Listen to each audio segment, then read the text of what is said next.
नमस्कार और हमारे चैनल में आपका स्वागत है। अगर आप शेयर बाजार से जुड़े ताज़ा अपडेट्स चाहते हैं तो आप सही जगह पर आए हैं। आज हम बात करेंगे भारतीय शेयर बाजार में आई जबरदस्त तेजी के बारे में, जिसमें सेंसेक्स और निफ्टी 50 दोनों ने 1% की बढ़त हासिल की। लेकिन इस तेजी के पीछे क्या कारण था और ये निवेशकों के लिए क्या मायने रखता है, आइए जानते हैं। पहले तो आइए हम नंबर पर नजर डालें। निफ्टी 50 ने आज यानी 25 नवंबर को 1.32% की बढ़त के साथ 24,221 अंक पर कारोबार समाप्त किया। वहीं सेंसेक्स भी हरे निशान में बंद हुआ, 1.25% की बढ़त के साथ 80,109 अंक पर बंद हुआ। अब आज की इस तेजी का बड़ा कारण महाराष्ट्र विधानसभा चुनाव के नतीजे। बीजेपी और उनके सहयोगियों ने जबरदस्त जीत हासिल की, जिससे बाजार में तेजी देखने को मिली। यह जीत निवेशकों के लिए एक ताज़ी हवा का झोंका साबित हुई, खासकर जब बाजार कुछ कमजोर तिमाही नतीजों और विदेशी पोर्टफोलियो निवेशकों एफपीआई की निरंतर बिकवाली से दबा हुआ था। और सिर्फ निफ्टी और सेंसेक्स ही नहीं, व्यापक बाजार में भी तेजी देखने को मिली।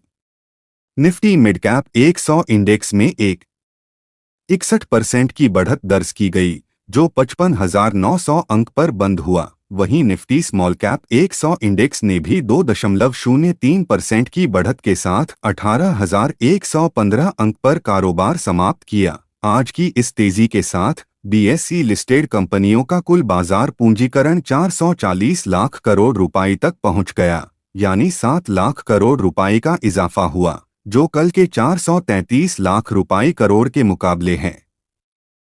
आज के दिन सभी प्रमुख सेक्टरल इंडेक्स हरे निशान में बंद हुए।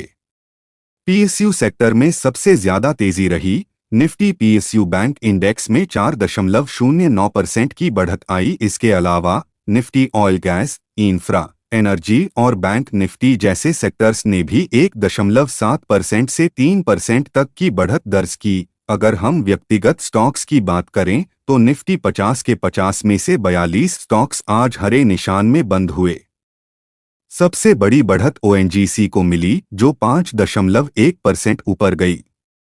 इसके बाद Bharat electronics, LT, SBI, Shriram finance और बहुत से अन्य स्टॉक्स ने 2% तक की बढ़त हासिल की। जियोजेट फाइनेंशियल सर्विसेज के head of research Vinod Nair ने आज के बाजार प्रदर्शन पर टिप्पणी करते हुए कहा, राज्य चुनाव के नतीजों ने बाजार की धारणा को मजबूत किया और H2 FY25 में सरकार की खर्चों में स्थिरता लाने की संभावना को बढ़ाया। उनका कहना है कि कैपेक्स से जुड़े सेक्टर्स जैसे इंफ्रास्ट्रक्चर, कैपिटल गुड्स और इंडस्ट्रियल्स में उछाल देखने को मिल सकता है।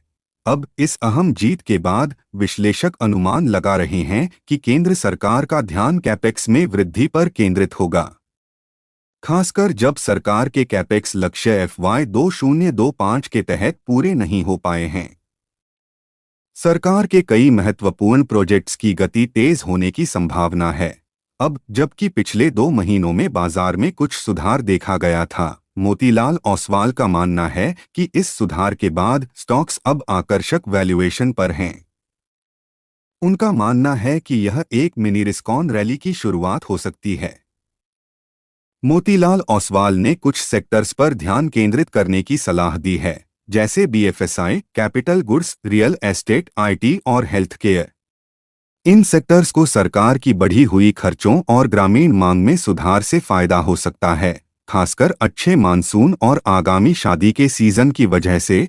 तो कुल मिलाकर आज का बाजार उछाल महाराष्ट्र चुनाव के नतीजों से प्रेरित था, जिससे निवेशक धारणा में सुधार हुआ और सरकार के कैपेक्स पर जोर देने की संभावना बढ़ी। अब स्टॉक्स आकर्षक वैल्यूएशन पर हैं और हम देख सकते हैं कि यह एक नई रैली की शुरुआत हो सकती है। आज के लिए बस इतना ही।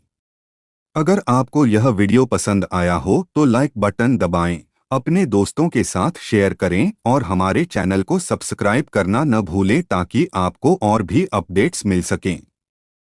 नीचे कमेंट्स में बताएं कि आपको आज की तेजी के बारे में क्या लगता है। अगले वीडियो में फिर मिलते हैं।